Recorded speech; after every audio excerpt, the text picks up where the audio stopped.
Germano Campos Entrevista. Começa agora na RDP Internacional.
Traz-me correntes que eu não quero largar. Meu coração inquieto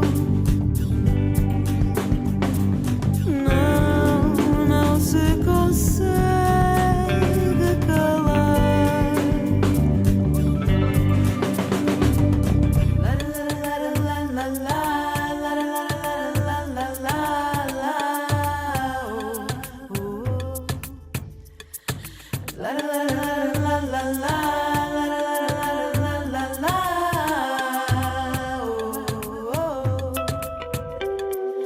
E se o rio resolver parar de correr para o mar e eu decidi ser só daqui, só de ti.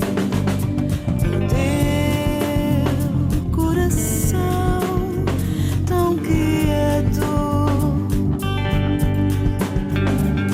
parece não voltar a mim.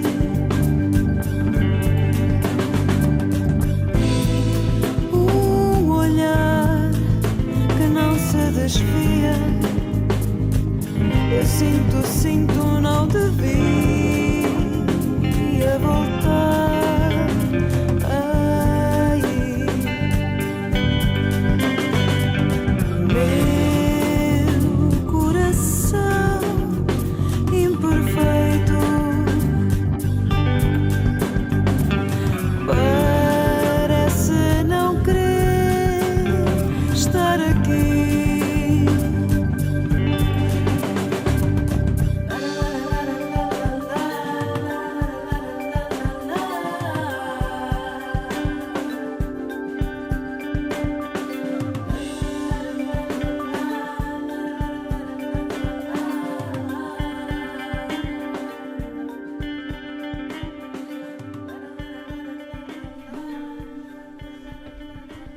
Chama-se Rio Invisível. É o álbum de estreia do grupo Murmur, que junta a atriz Sandra Celas e, entre outros, Alexandre Cortês, dos Rádio Macau. Muito bem-vindos à RDP Internacional.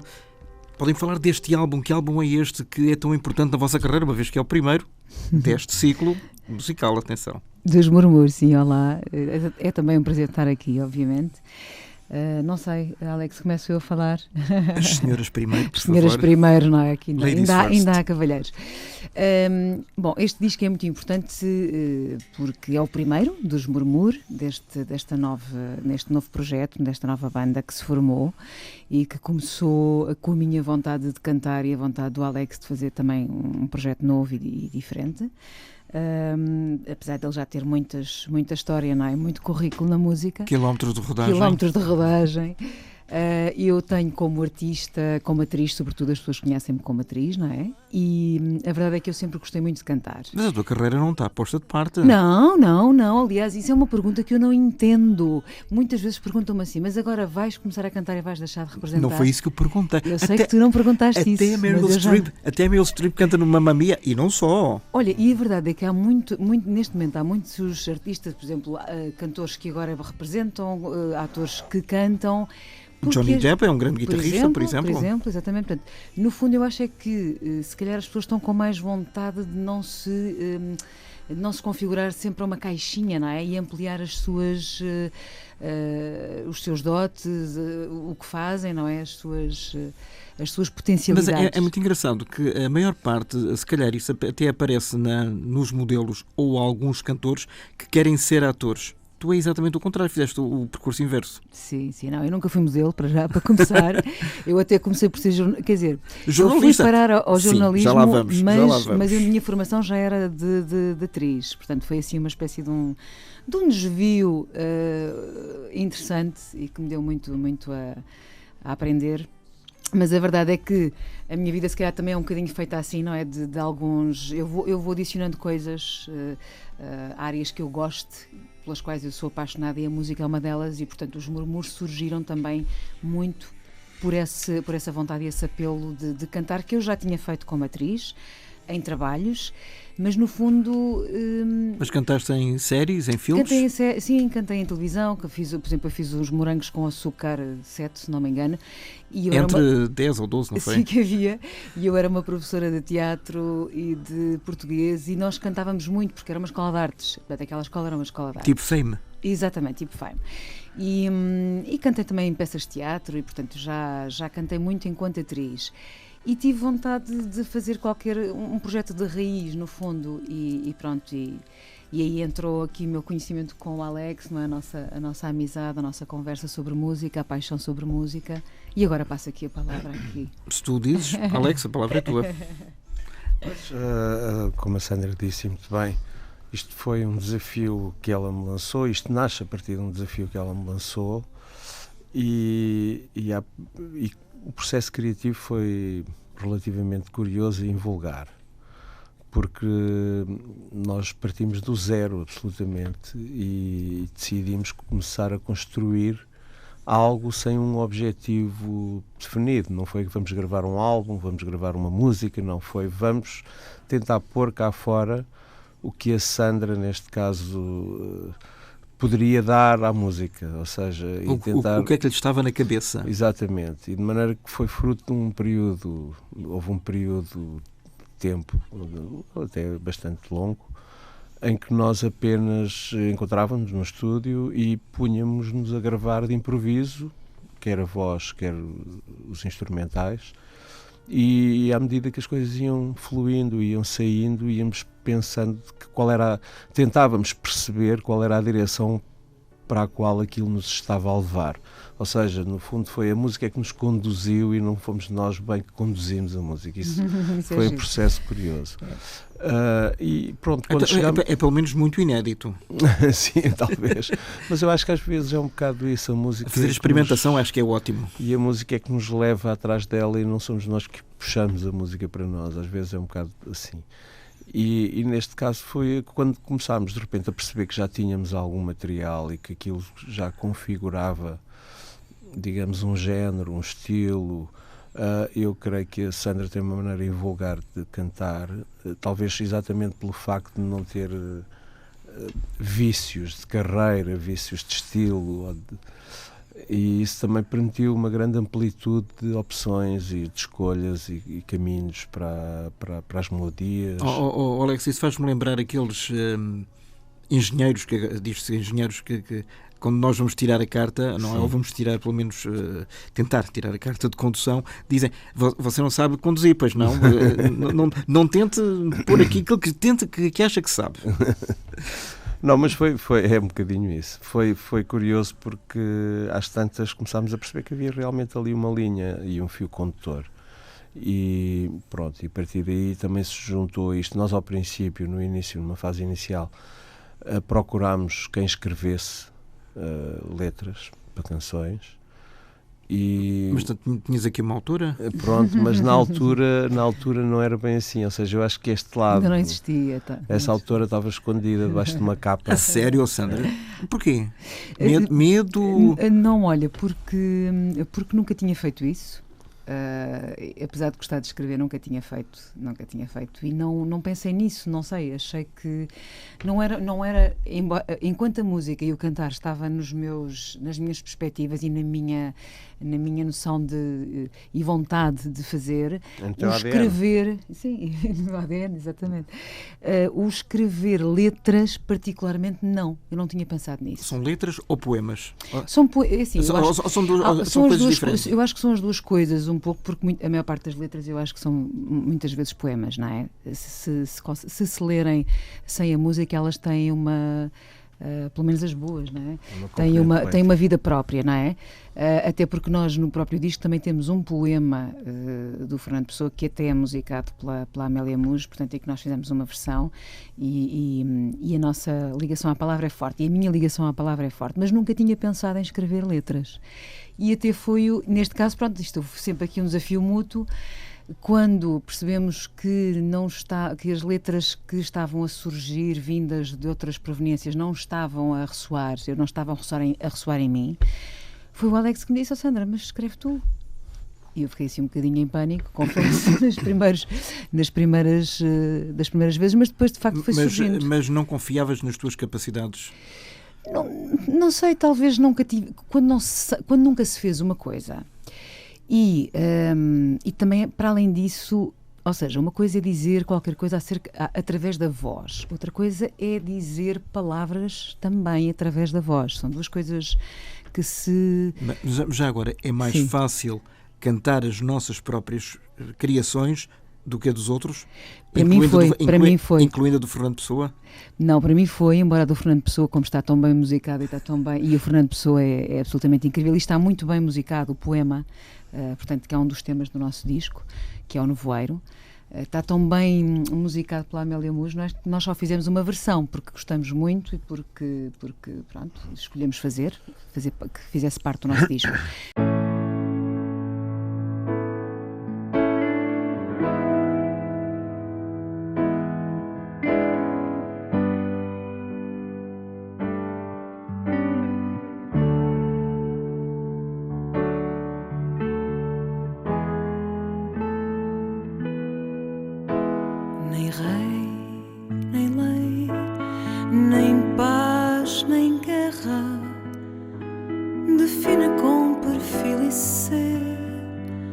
Este fulgor baço da terra que a Portugal entristecer, brilho sem luz e sem arder, como que o fogo fato encerra.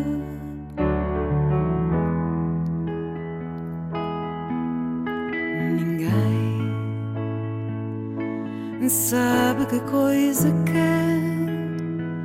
Ninguém conhece o que a alma tem, nem o que é mal, nem o que é bem, que a ânsia distante perto chora. Tudo é incerto e derradeiro, tudo é disperso, nada é inteiro.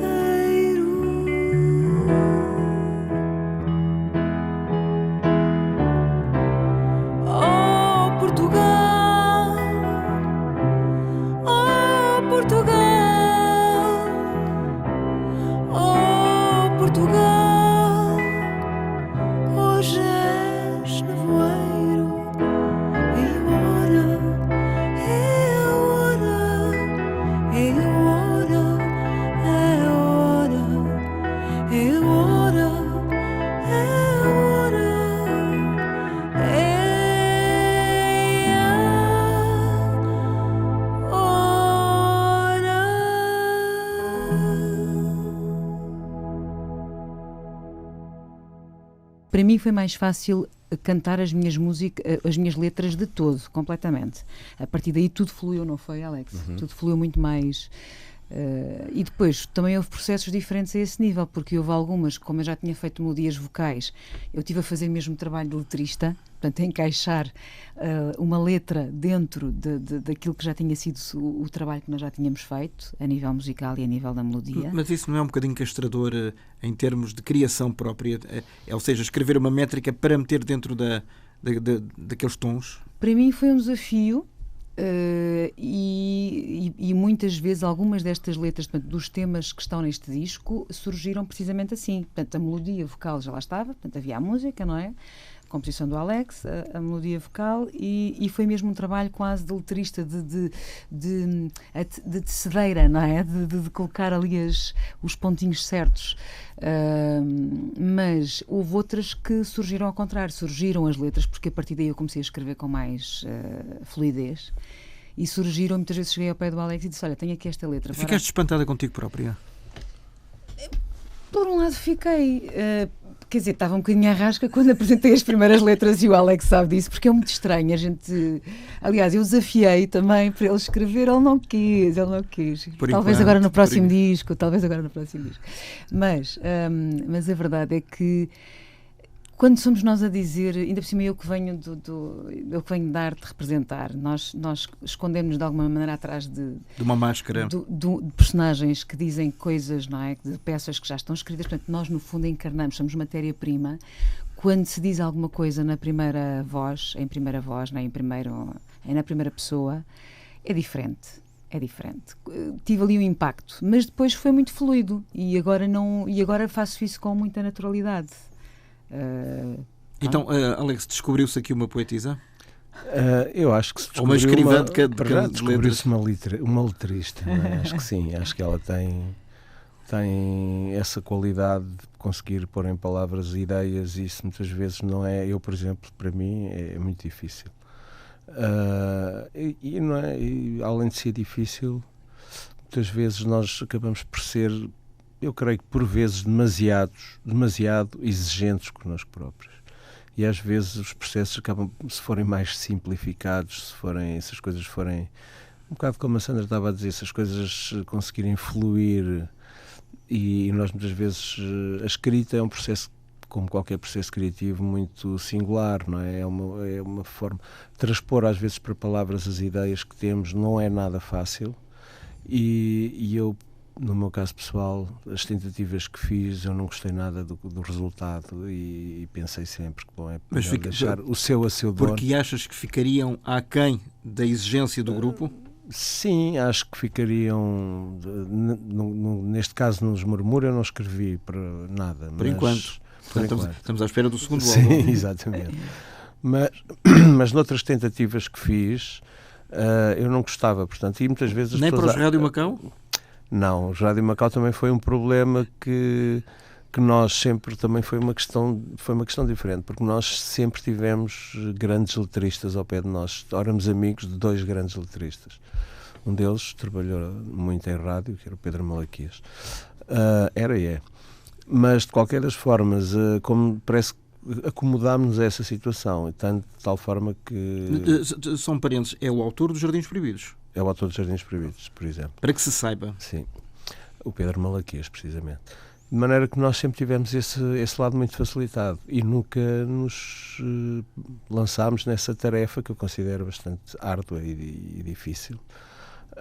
Mas nunca, pronto, como as letras estavam ali, era só musicá-las. De maneira que mais tarde acabámos por, se calhar, ser um bocado vítimas disso, por preguiça. Aquela coisa da necessidade de aguçar o engenho, não é? Portanto, exatamente. Como não houve essa necessidade. De maneira que eu acho que a palavra na música é para mim das coisas mais importantes, e é de tal forma importante que muitas vezes as palavras têm uma musicalidade que a própria música... Mas embora isto penso que é uma coisa de senso comum, a maior parte dos ouvintes liga mais à música do que propriamente à letra. A letra vai por arrasto. É verdade. Infelizmente. É verdade, mas os grandes, por exemplo, os grandes cantautores, não é? Os grandes cantautores, eu considero que o legado que nos foi deixado ao longo deste século XX, do outro século XX, por muitos cantautores, não só da língua portuguesa, e temos os brasileiros que são especialistas, exímios letristas, e que também musicaram grandes poetas, não é? O Drummond de Andrade, o Vinícius, etc., por aí fora.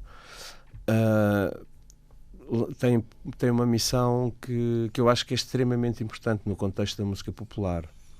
E eu creio que as pessoas muitas vezes não ligam muito às letras quando a música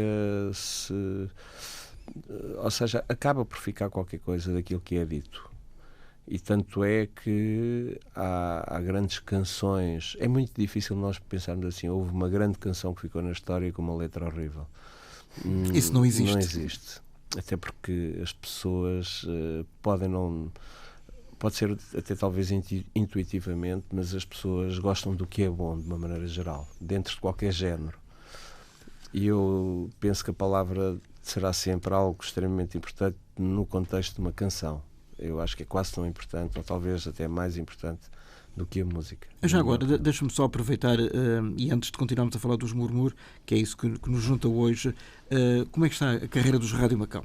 Parou? Morreu? Parou. Acho Porquê? Que o que é que aconteceu? Porque cansámos um bocado, foram 20 e tal anos na estrada. Este país acaba por ser um bocadinho claustrofóbico, uma pessoa dá a volta a Portugal todos os anos. Chega a uma altura que está um bocadinho cansada disto e... Vai para norte e depois dá a volta e volta para sul. Exatamente. E como todos nós tínhamos projetos paralelos, a Xana, por exemplo, na área da filosofia, que formou-se, pronto. E neste momento é doutorado, etc. Mas todos nós, eu na música também, o Flaco, etc. Ou seja, acabou por haver opções que nos fizeram, vamos fazer aqui uma pausa. Não quer dizer que não voltemos, porque eu acho que sim. Também os Trovantes já morreram não sei quantas vezes. Exatamente. E já ressuscitaram umas outras tantas. Acho que os projetos... É ou não é? Isso é bom sinal. E nunca se sabe, a verdade é que nunca se pode dizer nunca, não é? É verdade. Olha, em 1999, quando foi aquela crise de Timor, ao fim de alguns anos, ressuscitaram para fazer um concerto no Pavilhão Atlântico. É verdade, mas eu acho que a música e os grupos têm muitas vezes um fator que os une e que faz com que os projetos nunca morram, por muito que estejam inativos, que há amizade entre os músicos. E no caso do Rádio Macau isso é um dado adquirido. Nós somos amigos desde muito, muito novos. O caso do Estrovante, creio que também. Portanto, há ali uma matéria... E as pessoas continuam a ouvir, não é? Exatamente. E a ouvir, e continuam a passar na rádio. Continua. Portanto... E não é só na Rádio Nostalgia. Sim. Atenção. Pois não. Aqui o caso dos Murmur é um projeto que nasceu agora, embora já tenha tido um período de gestação longo. 9 meses? Foi um bocadinho mais. Os 9 meses é só para os humanos, e se não forem gêmeos. No caso, pronto. Mas por acaso nós... Embora sejam 9 canções. Havia aí qualquer coisa. Havia um 9. Nós, o facto de nunca pusemos grande pressão nisto, isso foi soltar. Nós deixamos as coisas fluir, sem pressas, sem objetivos. Temos que editar para daqui a 3 meses. Foi isso muito não livre. Mas era o que as editoras vos exigiam? Não, porque este processo também foi muito à margem das editoras. Eu tenho um estúdio e começámos a trabalhar tranquilamente. Achámos que este processo tinha que ser assim. Tinha que ser livre, espontâneo e sem grandes condicionantes do ponto de vista de tempo, de objetivos. Mas isso é um luxo. É um luxo, mas também a pessoa quando chega a uma certa idade tem que ter estes luxos. Já se pode dar estes luxos. Já tenho os galões suficientes. Exato. Mas acima de tudo foi muito enriquecedor e foi um processo que acho que ambos aprendemos muito com isto. E depois entraram os outros músicos para o projeto que também vieram a dar uma grande contribuição. Foram convidados? São amigos, basicamente somos amigos. Não é de que eles têm um wildcard, não? Não. Mas o que é certo é que isto ao vivo resulta mesmo e é um grande espetáculo ao vivo. Nós ao vivo conseguimos transpor uma energia. A Sandra tem pelo facto de já ter bastante experiência de palco ou de palcos, tem uma presença e uma força que se transmite muito facilmente ao público, e nós ao vivo realmente digamos que é onde nos sentimos como peixe dentro d'água. E de onde é que vem o nome? Que isto é uma das coisas recorrentes nas conversas. Não é? Murmur. É murmúrio? Murmur tem muitas... Bem, quem batizou o projeto foi o Alex, e muito bem. E eu acho que foi muito também, como o processo foi todo natural, o nome foi-lhe surgindo muito naturalmente também, penso que... Mas tem um significado. Tem, sim. Não, eu acho que uma das vamos coisas... ao pai do nome. Vamos, sim, senhor. Eu quando me pus a pensar no nome para este projeto, pensei que tem que ser uma palavra que facilmente exprima algo que tenha a ver com o projeto em si. E neste caso foi um bocadinho o murmúrio, como muito bem disseste, é algo que transmite também, de certa forma, um mistério, é algo, um sussurro, um segredo, um murmúrio. Uma intimidade, uma certa delicadeza intimidade também que este som dos murmúrios eu acho que tem. E portanto os murmúrios trazem um bocadinho, é uma palavra que transporta para esses universos, não é? Para essas atmosferas, que são atmosferas que eu acho que a nossa música cria, quer ao vivo, quer no disco, que são sempre coisas diferentes, não é? São sons diferentes. As pessoas já podem ouvir o disco nas várias plataformas online. E atenção, é um disco, penso que para ouvir 3, 4 vezes antes de se começar. Primeiro estranha-se e depois entranha. Será isso? Não sei, o que é que tu achas? Eu acho que é isso. Pronto, parece-me bem, sim. Vamos ouvir. Deixa eu ouvir. Vamos ouvir outra vez. Não é? É porque não é muito consumível à primeira ouvida. Sim, não é um disco imediato. Sim, não é um disco Concordam? de êxitos. Sim. Sim, até porque cada canção, cada música, cada tema, como nós falávamos há pouco das letras e da música, tem uma densidade, porque independentemente, mesmo quando eu escrevi, nunca entrei naquele, não sei porquê, até foi muito orgânico e fluido. Nunca entrei muito naqueles temas que são a música pop pura e dura, que é o rapaz gosta da rapariga e a rapariga gosta do rapaz, mas não se entendem. Pronto. Boy meets girl. Meets girl, girl meets boy. São temas que falam de outros assuntos, que expõem outras emoções, que trazem também atmosfera. E isso, se calhar, precisa de se ouvir, precisa de se, como tu dizes, não é? Primeiro estranha-se um pouco, depois, se calhar, vai-se entranhando, depois vai-se gostando de ouvir aqueles refrões. E a rádio não passa, ou poderá passar muito, ou alguma coisa dos vossos discos, ou vai para o index da playlist? Pois, isso isso não depende muito de nós, mas eu creio que há aqui muitos temas que são radio-friendly, como se diz na gíria. Um deles, o single, não é? Que é o Lisboa, que é um tema do Onjaki, portanto é um tema, uma letra do Onjaki. Já agora o Onjaki, que é um poeta angolano. Exatamente. Muito bom, eu creio que é extraordinariamente bom, é um dos grandes nomes contemporâneos da língua portuguesa. Premiado. Muito premiado e internacional, ele já tem muitos livros traduzidos, mas de qualquer das formas, e não é só poeta, aliás, ele é essencialmente escritor.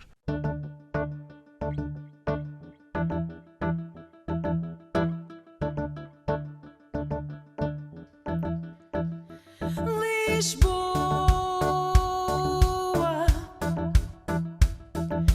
tu pareces um adeus.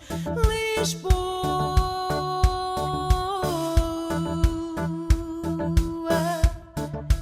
triste cidade, tu não podes ser tão triste com todo esse mar.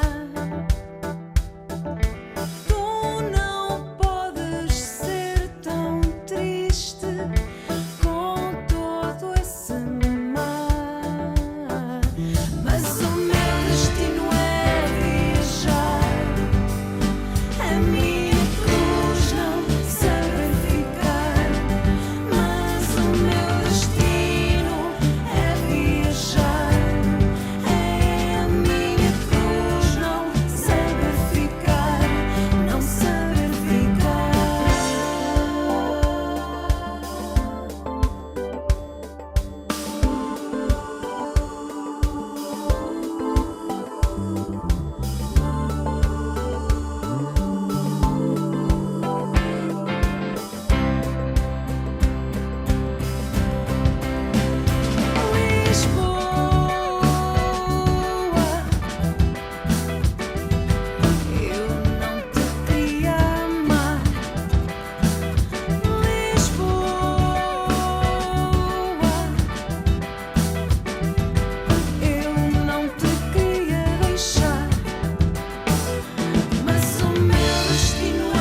voltando à questão da rádio, o que eu acho é que muitas vezes, eu creio que isto é um bom disco para rádios não formatadas.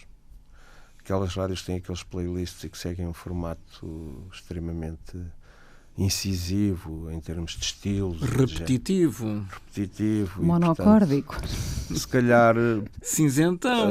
Bom, eu não sei o que é que quantos há, adjetivos é que nós poderemos utilizar mas aqui. Às vezes nas rádios acontecem fenómenos curiosos, que eu tenho alguma esperança que também aconteça com este, que é o público, acaba por ser o público a exigir uma determinada presença de uma música numa rádio, e às vezes contrariamente às diretrizes, vá lá, que esses modelos formatados imprimem na sua programação. Eu creio que pode ser que isso aconteça e acho que temos muito boas músicas para isso. Eu também acho que sim. Acho que tem que. Eu já percebi que a música mudou muito ao longo destes anos e as rádios também mudaram muito. Eu acho importante as rádios, e isto é quase um statement, de facto darem uma voz e uma presença à música portuguesa, que ainda por cima está cheia de novos projetos, antigos e novos projetos interessantes. A música portuguesa está muito viva, e darem espaço à música nas playlists, não é? À música portuguesa, porque isso ajuda muito a divulgar. Isso passa muito. E a diversificar. E a diversificar, exatamente, porque senão há tantas... Eu percebo que haja uma série de... Pronto, que há muitos interesses e muitas questões, mas a verdade é que a alma da rádio não surgiu assim, surgiu precisamente para divulgar aquilo que não se conhece e aquilo que é bom que se possa passar, não é? Difundir. E eu acho que isso devia ser importante passar. A música portuguesa, que ainda está a gostar dela própria, tem muitos projetos diversos e eu gosto imenso. E vocês surgiram para remar contra a maré ou não? Não. Não. Quer dizer, não surgimos por isso. Eu acho que ser-se músico profissional neste país já é... Hoje em dia. Já é muito remar contra a maré. Aliás, até porque tu podes fazer a comparação do que aconteceu há 30 anos e agora. Sim, perfeitamente. Há 30 anos também a coisa não era fácil. Há uma coisa que eu noto hoje em dia, por comparação, é que hoje em dia estas novas gerações, estes novos projetos, os miúdos estão muito mais bem preparados. Então, tem muito mais informação. Tem muito mais autonomia dentro. Muito mais autonomia Um computador faz milagres. E eu creio que a música nunca esteve tão viva e tão forte do ponto de vista dos projetos nacionais, e se é que se pode considerar digamos, dentro deste nicho ou dentro deste grupo. Eu acho que até também um bocado, exatamente, tem a ver também um bocadinho com a falência da indústria discográfica, é que de repente começaram a haver novos modelos de divulgação. Nem todos se adaptaram? Nem todos se adaptaram, mas hoje em dia é uma realidade incontornável, que é hoje em dia é muito mais fácil conseguir chegar-se a um nicho e a um público do que era há 30 anos. Por outro lado, também é mais difícil conseguir autonomia, e se houver talento, os projetos, eu costumo dizer isto, se houver talento, com muito trabalho, consegue-se ir a algum lado. Mas no vosso caso, por exemplo, vocês surgiram numa altura em que surgiram imensos grupos. Sim. Só os melhores sobreviveram. É verdade, é um facto. Nós viemos também numa segunda vaga do boom do rock português, chamado na altura boom do rock português. Vocês surgiram em que ano? O primeiro disco saiu em 84. Sim. Portanto, já havia, digamos, os 3 anos de decalagem entre os Rui Velosos, os GNLs, o HF. E vinhamos ali naquele período em que, de repente, a música portuguesa, depois do primeiro boom, passou a ser assim algo estranho. E é curioso que os grupos que eu considero mais, e se me perdoem alguns que possam ficar esquecidos, mas os grupos que eu considero mais pragmáticos desse período e que realmente demonstraram que a música portuguesa ainda tinha muito a dar, para além de nós, e desculpem a imodéstia, foram, por exemplo, o Sétima Legião, os Resistência, os Mulher e Fadadão. Os Resistência apareceram bastante mais tarde. Já foi na terceira vaga. Foi numa terceira vaga. Os Mulher e Fadadá, o Sétima Legião, os Mão Morta, por aí. Ou seja, foram projetos que tinham, até por uma questão por não haver tanta informação, por nós, ou seja, tínhamos muito menos acesso àquilo que se fazia lá fora do que hoje é possível ter. os grupos acabaram por ganhar uma identidade muito própria, e isso é muito curioso. Eu acho que naquela altura não havia tão bons músicos, mas havia muito boas ideias, e isso acabou por resultar, e hoje em dia o cancioneiro nacional está cheio de bons exemplos desse período dos anos 80, 90. Vão lá beber à fonte. Exatamente. E eu tenho um imenso orgulho de ter feito parte disso, mas ainda estou aqui Pedrical. cheio de força. Pedrical também era o nome de um conjunto, não era? Pedrical, eu acho que sim. Estás a ver? Era assim. Sandra, em 2019 anuncia-se uma nova vaga dos Morangos com Açúcar. Não faço a mínima ideia. Vais-me perguntar sobre isso. Então estou-te a anunciar, não em Sim, primeira mão, sim, porque isso já sim. foi revelado. É possível que surjam também, a nível artístico, de atores e atrizes jovens, novos talentos? Eu acho que novos talentos surgem quase todos os dias, não é? É preciso dar oportunidade. E a televisão trouxe essa oportunidade, ou seja, para se revelarem mais e de formas menos convencionais, não é? Porque a formação é necessária, mas a formação não tem que ser convencional, não é? Nem todos os músicos têm que passar pelo Conservatório de Música, nem todos os atores têm que passar pelo Conservatório... Pela Amadora. Exatamente. E hoje em dia, felizmente, temos essa possibilidade, e desde há já alguns anos, não é? Desde que a ficção nacional entrou em força e foi revelando muitos talentos. Eu própria posso dizer que quando comecei, portanto, eu comecei pelo teatro, mas a verdade é que passei a ser conhecida e comecei mesmo a minha carreira profissional, a ganhar a minha vida como atriz, com a televisão, numa novela. Portanto, foi assim que... Qual? Já agora vamos recordar. Olha, foi O Olhar da Serpente. Na TVI? Não, na SIC. Na SIC. É verdade. Já são tantas. Sim, já são muitas, e já foi em 2002, portanto, estás a ver. Mas a verdade é que sim, surgiram muitos talentos e eu acho que têm estado a surgir muitos talentos. Eu acho que Portugal tem muito talento, não sei, dá-me a ideia que as pessoas... Estão escondidos. Estão às vezes escondidos, não é? A possibilidade, como o Alex estava aqui a dizer, de poderem mostrar o trabalho, de poderem divulgar. Por um lado temos a internet que possibilitou isso tudo. Veio democratizar um bocadinho o acesso, sem dúvida. Sim, exatamente. Tanto que, por exemplo, o nosso disco portanto, vai haver um disco físico, mas foi lançado a 28 de setembro nas plataformas online. É assim, hoje em dia, não é? Pelos vistos, isso Alex, acontece muito. E onde é que vocês ganham dinheiro com isso? Não se ganha dinheiro basicamente... Quer dizer, a não ser que se atinjam números muito altos, muito elevados. Mas quando se lança um disco não é para ter prejuízo? Não, de forma alguma. Então, balançando numa... A questão é que, por exemplo, no meu tempo, nós fazíamos turnés para vender discos.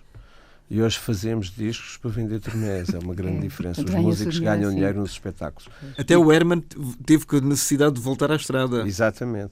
E é quem é. E há uma coisa curiosa que é um fenómeno que se está a passar atualmente, que é transversal a muitas áreas da cultura, é que os artistas precisam de trabalhar muito mais para atingir resultados... Muito menos. Para atingir muito menos resultados do que atingiam há 2 ou 3 décadas. Ainda existem os discos de ouro? Eu acho que sim, mas o que se passa é que realmente hoje em dia os nichos, o mercado está... Pronto, as pessoas não... O objeto CD, que eu creio que está em falência total, não digo que não vai desaparecer, porque é sempre, acaba por ser sempre... O CD vai passar a ser um cartão de visita. Até porque nós, o vinil regressou também. Exatamente, era aí que eu queria chegar. O vinil regressou. Nos Estados Unidos penso que as vendas já atingiram números superiores à venda de CDs, e o que é curioso, porque é um objeto pelo qual sempre houve um certo culto e que foi praticamente, as pessoas viram-se forçadas a abandoná-lo porque pensavam que o CD era uma coisa que durava uma vida inteira, que não é verdade. Um CD tem um período de vida de 20 anos, 25. Eu sou muito mais que os discos. Mas os vinis duram 100 anos ou 200 ou 300. Aliás, é plástico, portanto pode, de acordo com as informações do ambiente, dura do Ministério do Ambiente, demasiado. duram 500 anos pelo menos. Aliás, basta ver que gravações feitas no início do século XX hoje ainda são audíveis. Exatamente. Com as batatas fritas e tudo, mas tocam. Exatamente. E um CD pode não tocar. O CD pode não tocar, e o mais provável é deixar de tocar, porque... Aliás, eu, em termos digitais, eu já perdi fotografias e vídeos de formas absolutamente sim, caricatas. De repente a pen ou o disco externo deixa de funcionar. Pois, exatamente, é um perigo. O formato físico também, além de ocupar muito espaço, eu tenho um problema, eu tenho uns milhares de CDs e não sei o que é que lhes hei de fazer neste momento. Guarda que podem servir para vender para amanhã e dar um bom dinheiro. Não, mas é que depois, quando voltar a moda do CD, já estes CDs já não estão tecnicamente fiáveis, ou seja, já não tocam. Nem nós estaremos cá. Nem nós estaremos cá, provavelmente. Mas o que é interessante é que há muitos modelos e hoje, por exemplo, onde se vendem discos, onde se vende, eu creio que um dos principais nichos de mercado de venda de discos são os espetáculos, os músicos. Porquê? Porque as pessoas acabam por se sentir, quando se gosta de vai ver um espetáculo e se gosta muito, precisa-se de algo físico para que sirva de recordação e que marque esse momento. Eu acho que a vida do formato físico passa muito por aí. É como hoje em dia as pessoas vão ver um espetáculo, já não querem só ver o artista a cantar, querem ter uma experiência, querem ver imagem, querem ver luzes, querem ver... querem ter uma experiência interativa, não é? Uma experiência interativa, querem poder participar no espetáculo. Isso é muito curioso, eu acho que o futuro passa muito por aí. Por isso todos os modelos canónicos de ouvir... Canónicos parece-me bem. Sim. Ouvir música apenas numa determinada forma, ir ver o espetáculo de uma determinada perspectiva. Isso hoje em dia já nada é seguro, não é? Estamos numa modernidade líquida, já nada é sólido, tudo é fluido. Por isso é que é rio invisível. Exatamente, é um rio que não se vê, mas que está lá. A última palavra é a tua e tenho imensa pena que este tempo tenha corrido. Já correu, uau! 40 minutos. Fogo. Porque quando a conversa é boa e os interlocutores melhor ainda, e acompanhado de uma música fantástica, isto passa rapidamente. Em 2019 vai ser o vosso tour de force para... Estamos a apostar nisso. E na divisão. Eu não sei se o vosso tour se vai chamar Tour de Force. Sim, mas esperemos que seja de força e de força e que de facto possamos fazer muitos concertos para dar a conhecer o disco, não é? Porque lá está, é o concerto que dá a conhecer o disco, que também vai surgir, portanto o disco físico também o vamos lançar agora precisamente em 2019, agora no início, e eu penso que este, como o Alex dizia, e bem, ainda por cima porque os músicos todos deste projeto são todos músicos muito experientes que adoram tocar e portanto isto é sempre os nossos concertos, porque já demos concertos vários, funcionam de uma maneira muito, como é que eu vou dizer, não sei, as pessoas pelo menos ficam muito, reagem muito bem. E é um grande gozo estar em palco e tocar e cantar, e eu espero que nós tenhamos essa oportunidade 2019. Que seja... E a tua carreira como atriz está em stand-by ou vai... Não está nada em stand-by. Mas nós nunca estamos em stand-by. Quer dizer, às vezes estamos em stand-by, mas não é em stand-by. Pela força das mas circunstâncias. É um stand-by forçado, digamos assim. Mas tens projetos ou não? Sim, tenho projetos que estou... projetos e não posso falar sobre eles? Ainda não vou falar sobre eles. Não, até porque mesmo, a verdade é que esta entrevista, eu acho que é mesmo importante falarmos dos Murmúr, que é o que está cá fora, é o que as pessoas já podem ouvir. É um disco que foi feito com muita liberdade e com muito prazer e muita alegria na música, muito gosto pela música, pelo que fizemos. E isso é que é o mais importante. Murmúr, não esquecer, é um trabalho novo, nasceu em 2018, vai-se afirmar seguramente no ano seguinte, em 2019. Hoje, para a conversa, tivemos aqui a Sandra Celas e o Alexandre Cortês dos Rádio Macau e não só. Muito obrigado e até à próxima e boa sorte. Muito obrigado. Um prazer também. Obrigada.